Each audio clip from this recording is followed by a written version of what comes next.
पाठशाला के बच्चे। इन छोटे बच्चों ने और इनके माता पिता ने बहुत मेहनत की है। कृपया तालियों की गड़गड़ाहट से इनका उत्साह बढ़ाते रहिए। हम सभी महावीर भगवान के 5 नामों से परिचित हैं: वर्धमान, सन्मति, वीर, अतिवीर एवं महावीर। उनका नाम वर्धमान कैसे पड़ा, यह बताने के लिए सबसे पहले आ रहे हैं पंडित जी के रूप में Arya Jain. Please welcome Arya Jain from Harrow as Pandit जी।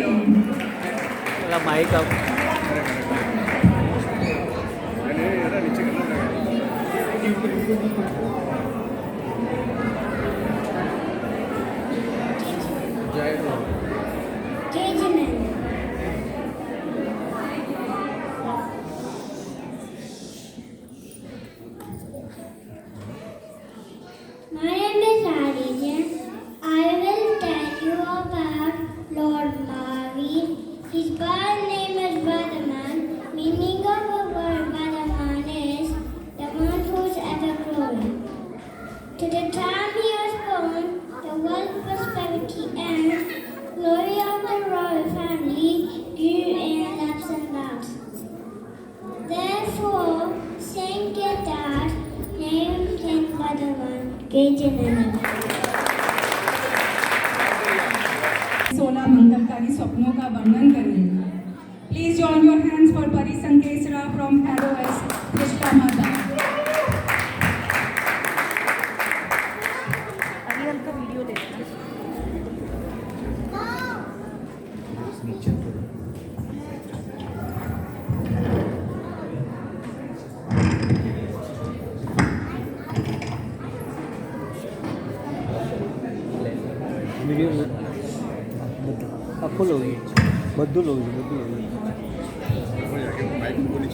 जय जिनेन्द्र सभी को मैं बताने वाला त्रिशलाऊ, जिसने 24 सितंबर का भगवान महावीर का जन्म दिया है। भगवान महावीर के मेरे गर्भ में आने से पहले मैंने रात का अंतिम पहाड़ में बहुत ही सुंदर 16 सपने देखे। सुबह उठकर मैं प्रियकारी में अपने पति राजा सिद्धार्थ के पास पहुंची। मैंने उन्हें उन 16 सपनों का बारे में बताया तो उन्होंने मुझे एक एक करके सबका मतलब समझाया और यह भी बताया कि यह इस बात का सूचक है कि आने वाला बालक बहुत ही बलशाली, साहसी और सद्गुणों से संपन्न होगा। मैंने जो 16 सपना देखा था वह इस प्रकार है। ऐरावत हाथी, बैल, सिंह, लक्ष्मी, पुष्पमाला,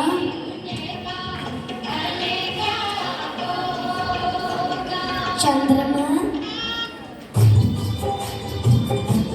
सूर्य, कुंभकलश, 2 मछलियाँ,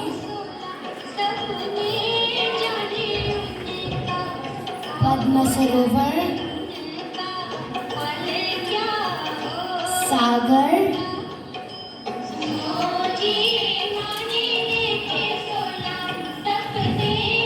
रत्नजटित सिंहासन, देवविमान, नागेंद्र भवन, रत्न का ढेर,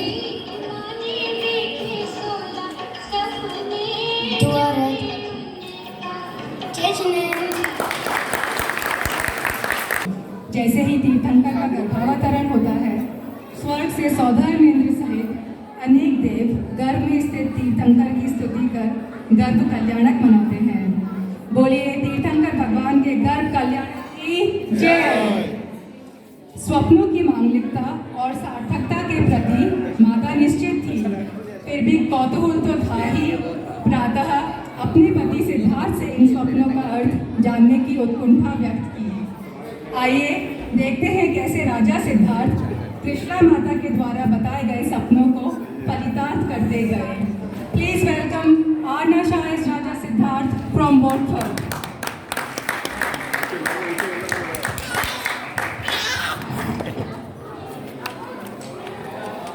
Judgment. I am King Siddharth, the father of Lord Mahavir. This is amazing. I know exactly what these dreams mean. I have a Vatigan. That is why I am able to tell the meanings of all these dreams to my wife. The elephant means the child will be born with a good character. The bull means the child will be born as a great religious teacher. The lion means the child will be born as strong as a lion. Lakshmi means wealth and prosperity.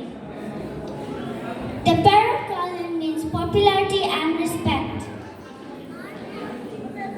The full moon means peacefulness. The sun means destroying the darkness. The flag means having supreme knowledge. The parrotfish means the child will be born with true handsomeness. The Kalash means perfect in all virtues. The lotus pond means detachment from worldly possessions. The ocean means leading to liberation. The Singhasani means having high and spiritual status. The Viman means the angels in heaven will respect the child. The jewels mean wisdom and virtue. The fire without any smoke will burn his karmas and attain salvation. Me and Trishla will be having a child who will be becoming Tirthankar. He will spread the true meaning of Jain Dharma far and wide. Jai Jnana. Welcome Aarna. Aarna ने बताया कि इन स्वप्नों का वर्णन करते समय माता त्रिशला के साथ उनके स्वामी राजा सिद्धार्थ के आनंद की सीमा न थी। जैन परंपरा में ऐसा कहा जाता है कि आषाढ़ शुक्ल षष्ठी की उस सुनहरे स्वप्नों की रात से राजा सिद्धार्थ का राजभवन देवताओं द्वारा किए जाने वाले उत्सवों के लिए रंगमंच बन गया था। चारों ओर आनंद ही आनंद छा गया था। बोलिए त्रिशला नंदन की जय। गर्भावती पूर्ण होते ही जिन माता तीर्थंकर बालक को जन्म देती हैं, इस समय स्वर्गलोक से सौदामिंद अपनी इंद्राणी और देव सेना के साथ बालक की जन्म नगरी को आते हैं। हर्षोल्लास से तीर्थंकर बालक का जन्म कल्याणक मनाकर सभी देवलोक को गमन करते हैं। ऐसे में सबसे प्रसन्न है शची इंद्राणी। आइए उनकी प्रसन्नता का कारण जानते हैं विदिता से, जो शची इंद्राणी बनी है। Please welcome Vidita Patel from Salisbury as Shachi Indrani.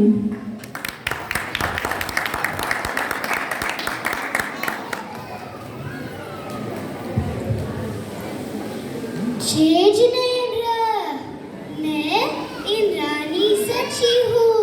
मैं बहुत सौभाग्यशाली हूँ क्योंकि मैंने तीर्थंकर भगवान की जन्म कल्याणक से आया हूँ।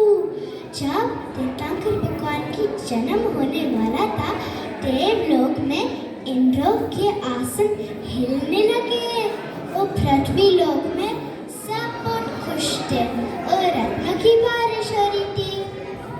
जब तीर्थंकर भगवान की जन्म हुआ, मैं और सभी इंद्रों के साथ देवलोक से पृथ्वी लोक आए। वहाँ मैंने राजमहल की परिक्रमा किया और माता त्रिशला को मायामयी किया तो वो सो गए। फिर मैंने तीर्थंकर बालक मेरी गोदी में लिया और एक मायामयी बालक वासु ला दिया। फिर मैं सुधर्म इंद्र और तीर्थंकर बालक ऐरावत हाथी पर बैठकर सुमेरु पर्वत पहुंचे। वहाँ सुधर्म इंद्र ने तीर्थंकर बालक भानुषणा में बिताया और उसका 1008 की कलशों के साथ अभिषेक किया। फिर मैंने तीर्थंकर बालक को वस्त्र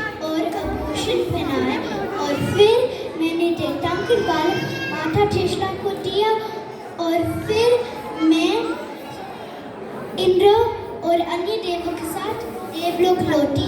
जय जिनेंद्र। Thank you Vidita. विदिता से हमने जाना कि इंद्राणी ही खुश नहीं है, अपितु हम सब भी इस अवसर पर अति आनंदित हैं। बोलिए तीर्थंकर भगवान के जन्म कल्याणक की जय हो। अगर हमने ध्यान से सुना हो जो विदिता ने हमको बताया कि देवों ने कैसे जन्म कल्याणक मनाया था, तो आप सभी को याद होगा कि बालक का जन्माभिषेक सुमेरु पर्वत पर किया गया था। क्या आपने सोचा कि अभिषेक के लिए कैसा जल उपयोग में लिया जाता है? अभिषेक करने का क्या लाभ है? अगर आप नहीं जानते हैं कि वह जल कैसा होना चाहिए, उसकी क्या विशेषता होती है, वह जानने के लिए मिलते हैं निक्षेप से जो प्रासुक जल की बूंद बने हैं। Please welcome Nikshep Joshi from Watford as प्रासुक जल की बूंद।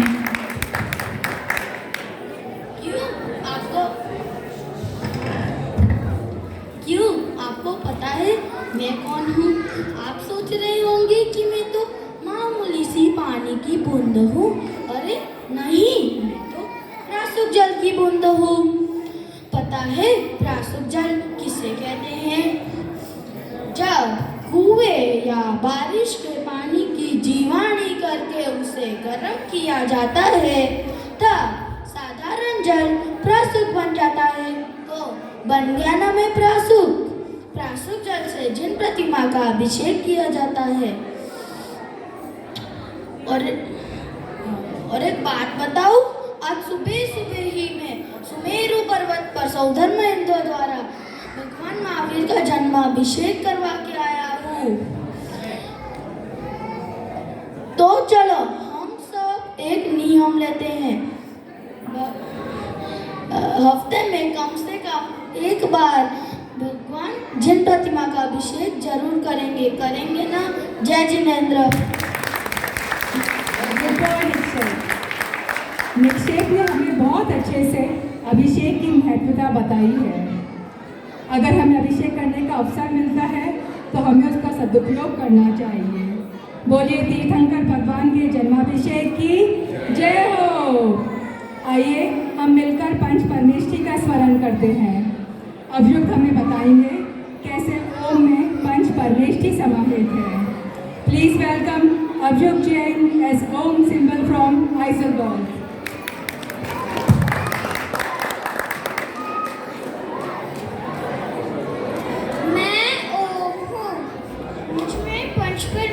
समाहित है। अरिहंत परमेष्ठी का श्री या सत परमेष्ठी का आचार्य परमेष्ठी का उपाध्याय परमेष्ठी का मुनि या साधु परमेष्ठी का म। इस तरह आ उ और म मिलकर बनता है ओम। मैं नमकार मंत्र का चौथा स्वरूप हूँ। ओम को पुराने जैन ग्रंथ में नमकार मंत्र की 5 पंक्तियों की जगह भी प्रयोग में लाया जाता था। जय जिनेंद्र। थैंक यू अभियुक्त। अभियुक्त से हमने जाना कि या तो हम 33 अक्षर वाला मंत्र यानी नमोकार महामंत्र का उच्चारण कर सकते हैं या एक अक्षर वाला ओम मंत्र बोल सकते हैं। ओम शब्द में पंच परमेष्ठी गर्भित हो जाते हैं। बोलिए पंच परमेष्ठी की जय हो। चलते हैं उस समय जब भगवान का दीक्षा कल्याणक मनाया गया और राजकुमार वर्धमान मुनि महावीर हो गए। सलाखों के पीछे होने पर भी चंदनमाला का भाग्योदय हुआ और उन्हें मुनि महावीर को आहार देने का सुअवसर मिला। मिलते हैं आरोही से जो कि चंदनमाला बनी है। Please join your hands for Aarohi Jain from Harrow as Chandanmala. जय जिनेंद्र। मैं चंपानगर की राजकुमारी वसुमती हूँ। आप मुझे मेरे इस रूप में और वसुमती नाम से शायद नहीं पहचान पाओगे। मेरे पिताजी अपना राज्य युद्ध में हार गए, जिसके बाद मैंने बहुत से कष्ट सहे और अंत में मुझे सेठथनवा जी ने बचाया। उन्होंने मुझे अपने घर में शरण दी, अपनी बेटी जैसे रखा चंदन बाला नाम भी दिया। चंदन बाला इस नाम से तो आप मुझे पहचाने गए होंगे। सेठ जी की पत्नी भोला मेरी सुंदरता और सेठ जी की मेरे लिए स्नेह से बहुत चलती थी, इसलिए उन्होंने मुझे कमरे में बेड़ियों से बंद कर दिया। बहुत दिनों बाद सेठ जी ने मुझे ढूंढा और खाने के लिए उड़द के सूखे बाफले दिए। उसी समय मैंने मुनि महावीर को आहार के लिए आते हुए देखा और बड़ी खुशी से उनका पड़ ग्रहण करने लगी। हे स्वामी नमोस्तु नमोस्तु नमोस्तु, अत्रो तिष्ठो आहार जल शुद्ध है। लेकिन मुनि महावीर मेरी खुशी देखकर भी आगे चले गए। ये देखकर मेरे आंखों में आंसू आने लगे। ये देखते ही मुनि महावीर लौट आए और आहार लेने के लिए अंजलि बढ़ाई। और तभी आश्चर्य हुआ कि जो मैं भगवान को उड़द के सूखे बाफले दे रही थी वो खीर में बदलते जा रहे थे। मेरी बेड़ियाँ टूट गई, मेरे बाल फिर बड़े हो गए और मैं राजकुमारी के रूप में फिर से आ गई। मैं धन्य हूँ कि मुझे जैन शास्त्र भगवान महावीर की शरण मिली। और महावीर भगवान की जय। थैंक यू आरोही। आरोही ने बताया कि जिस प्रकार चंदन बाला ने विषम परिस्थितियों में वीतराग देव की भक्ति को नहीं छोड़ा, उसी से अपने जीवन का उद्धार किया, उसी तरह विपरीत परिस्थितियों में हमें भी समता भाव धारण करना चाहिए और जिनेंद्र भगवान का स्मरण करना चाहिए। बोलिए तीर्थंकर भगवान के दीक्षा कल्याणक की जय हो। हम चलते हैं उस समय जब महावीर भगवान को केवल ज्ञान हो गया और देवों द्वारा उनका जन्म कल्याणक मनाया गया। बोलिए तीर्थंकर भगवान के जन्म कल्याणक की जय हो। ये आपकी टर्न है ऑडियंस, जय करिए। बोलिए तीर्थंकर भगवान के ज्ञान कल्याणक की जय हो। मगध देश की रानी चेलना जैन धर्म पर दृढ़ विश्वास करती थी एवं वीतराग धर्म को मानती थी। आइए मिलते हैं काशवी से जो रानी चेलना बनी है और वे बताएंगी कैसे उन्होंने यशोधर मुनिराज का उपसर्ग समाप्त किया। Please welcome Kashvi Jain as Rani Chelna from Hounslow.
मेरे पति ने मुनिराज की मानता देकर जैन धर्म को अपना लिया। महावीर भगवान के समस्त धर्म में स्थान पाया।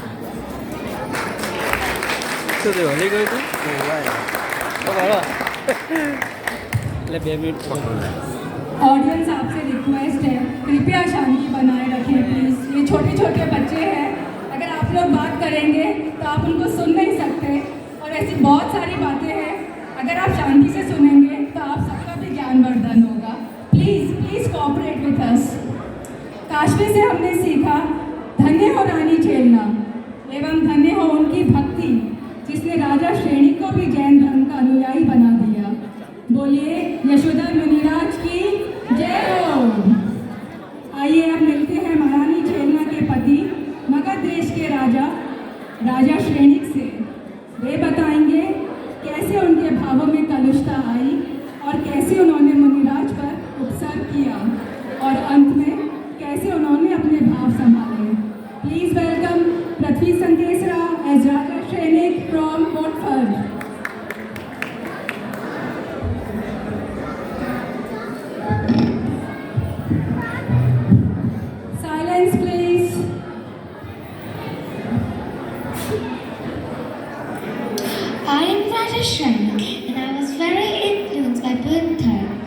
One day, I went for a hunt in the jungle and saw a giant Muni Maharaj called Yashadhar Muni. I was so desperate to take revenge as Rani Chandra insulted Bhagwan very badly. So, I put a dead snake around his neck and I was so satisfied. I went back to the palace and told the whole story to Rani Chandra. She was so upset. So, we quickly went back to the jungle to take off the snake. When Muni Maharaj opened his eyes, he gave the same Ashirwad to both of us. I was so impressed with Jainism. It started to follow very strictly from that day on. After a couple of years, Mavi Swami Samushari came to Gopalachukala at Rajkoti and I went there for darshan. I asked 60,000 questions. I asked, how did they come suddenly to Samushari with a frog sign on his crown? I got an answer by Indrabhuti Gautam Kundar how the frog was crushed by an elephant on the way to the Samushari. After doing bhakti by heart throughout my life, I'll get Shayad Samyak Darshan and I will be the first Tirthankar in the future Chaudhary called Padma once I finish my Iron the first night. Jai Jnana. Thank you for listening. Welcome Prithvi. Prithvi ने हमको बताया कि कैसे राजा श्रेणी ने अपनी भूल को सुधारकर अपनी रानी के साथ जैन दर्शन को अपनाया और उसके महत्व को समझा। बोलिए अहिंसामय विश्व धर्म की जय हो। आइए चलते हैं महावीर भगवान के समोशरण की तरफ। कितने ही पुण्यशाली जीव व्याकुल हैं वहाँ जाने को। राजा श्रेणी भी वहीं जा रहे थे, लेकिन उनसे पहले यह सौभाग्य एक मेंढक को प्राप्त हुआ। मिलते हैं अरिहंत से जो इस मेंढक की कथा बताएंगे। Please join your hands for Arihant Jain from harrow.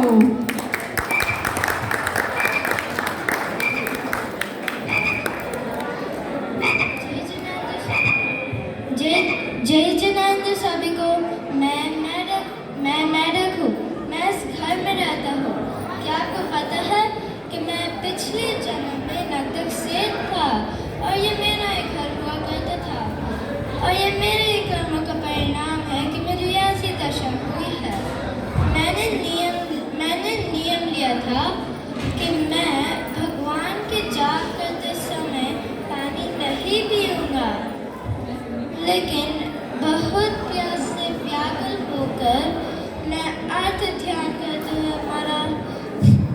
उस कारण मैं इसी घर के कुएं में मेढक बन के पैदा हुआ। अब मुझे समझ आ गया कि बुरे कर्मों का परिणाम बुरा ही होता है। खैर छोड़िए। क्या आपको पता है कि इस रात्रि नगरी में महावीर भगवान का समोशरण आया है। सब लोग उनके दर्शन करने जा रहे हैं। मैं भी उनके दर्शन के लिए बहुत लायक हूँ, लेकिन मेरे पास वहाँ लेके जाने के लिए कुछ भी नहीं है। फिर भी भक्तिवश मैं ये पंखुड़ी ले जा रहा हूँ। मैं भी भगवान के दर्शन करके उनकी दिव्य देशना सुन के अपनी आत्मा का कल्याण करना चाहता हूँ। चलिए मैं चाहता हूँ कि भगवान के दर्शन करने में कई समोशरण जाने में देर ना आ जाए। जय जय।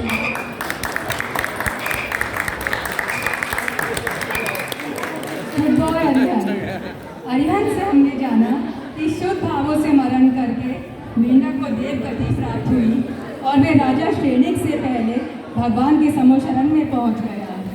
हमें अपने कर्मों को तो भोगना ही पड़ता है, इसीलिए हमें अशुभ भाव छोड़कर शुभ भाव अपनाते हुए शुद्ध भावों की तरफ अग्रसर होना चाहिए। बोलिए महावीर भगवान के समोशरण की जय हो। ज़्यादातर सबका यह मानना है कि ज्ञान प्राप्ति के बिना मोक्ष मार्ग संभव नहीं है, किंतु मोक्ष के लिए भाव आवश्यक है। आनम तानम बोलकर भी अपने भावों द्वारा अंजन चोर में सद्गति प्राप्त की। आइए मिलते हैं कल्प से जो अंजन चोर बने हैं और बताएंगे कैसे उन्हें आकाशगामिनी विद्या मिली और उनका मोक्ष द्वार खुला। प्लीज वेलकम कल्प शाह एज अंजन चोर from मोटकर।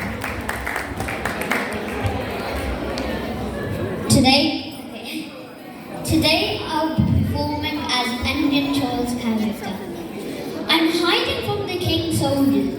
I've stolen the king's ornaments.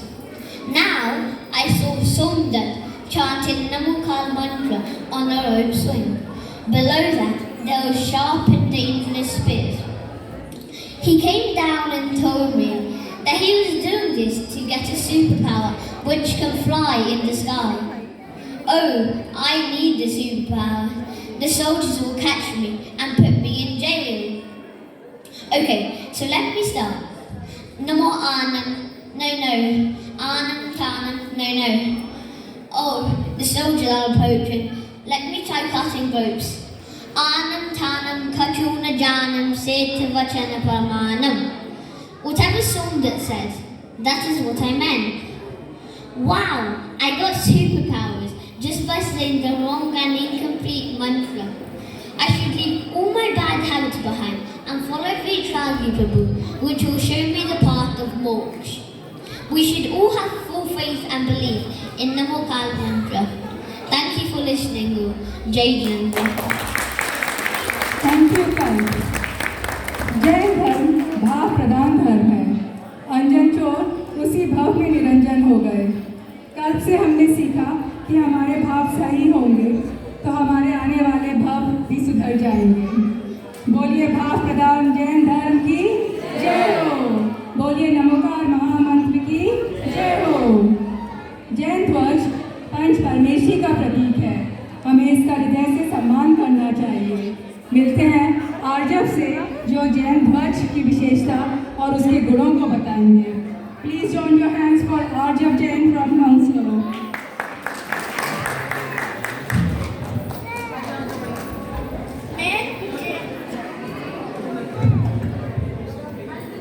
मैं जैन फ्लैग हूँ।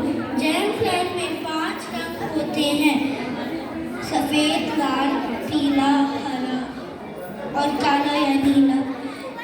सफ़ेद रंग अरिहंत परमेष्टि को दर्शाता है। लाल रंग सिद्ध परमेष्टि को दर्शाता है। पीला रंग उपाध्याय आचार्य परमेष्टि को दर्शाता है। हरा रंग उपाध्याय परमेष्टि को दर्शाता है।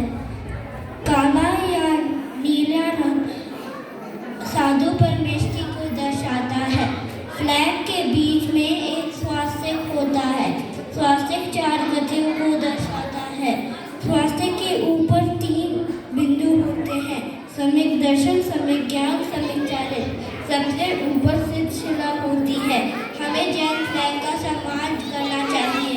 जैन फ्लैग का सम्मान 5 परमेष्टि का सम्मान होता है और 4 गतियों के दुख से मुक्ति मिलती है। जय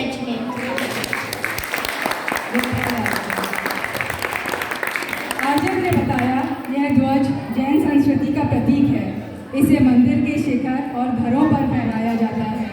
जुलूस और धार्मिक कार्यक्रम इसके बिना अधूरे हैं। बोलिए जिन शासन की जय हो। बोलिए जिन ध्वज की जय हो। हम सभी जानते हैं कि हम जन्म मरण के चक्रव्यूह में फंसे हुए हैं। हमारा भ्रमण निरंतर चलता रहता है और हम चारों गतियों में घूमते रहते हैं। मनुष्य और देव गति तो ठीक है, परंतु किसी को भी तिर्यंत या नरक गति में नहीं जाना चाहिए, क्योंकि वहाँ पर दुख ही दुख है। नरक गति के तीव्र दुखों का वर्णन सिद्धांत करेंगे जो कि नारकी बने हैं। Please welcome last but not least सिद्धांत मित्तल एज नरक गति का जीव from Watford.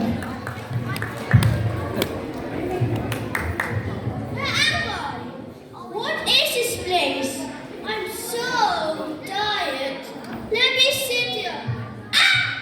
When I touch that soil, I feel like thousands of scorpions bite me. Look at these rivers made of blood. I'm in the one of the 4 gardens. No more gardens.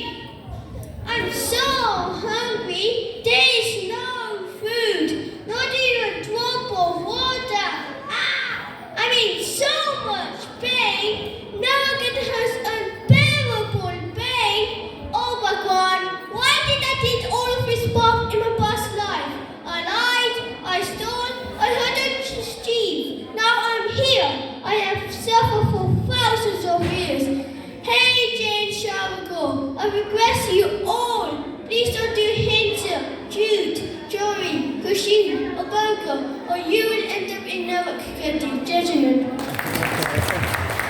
Thank you Siddhan. Siddhan से हमने सीखा कि हमें अपने को 5 पापों से बचाना चाहिए, मंत्र कषाय होना चाहिए और धर्म ध्यान करना चाहिए। बोलिए 1008 देवाधिदेव महावीर भगवान की जय हो। इसी के साथ मैं यहाँ पर विराम लेती हूँ और इस कार्यक्रम को सफल बनाने के लिए आप सभी का बहुत बहुत धन्यवाद। इस कार्यक्रम के संचालन में शुरू से अंत तक मुझसे जाने अनजाने में हुई गलतियों के लिए मैं क्षमा प्रार्थी हूँ। जय जय।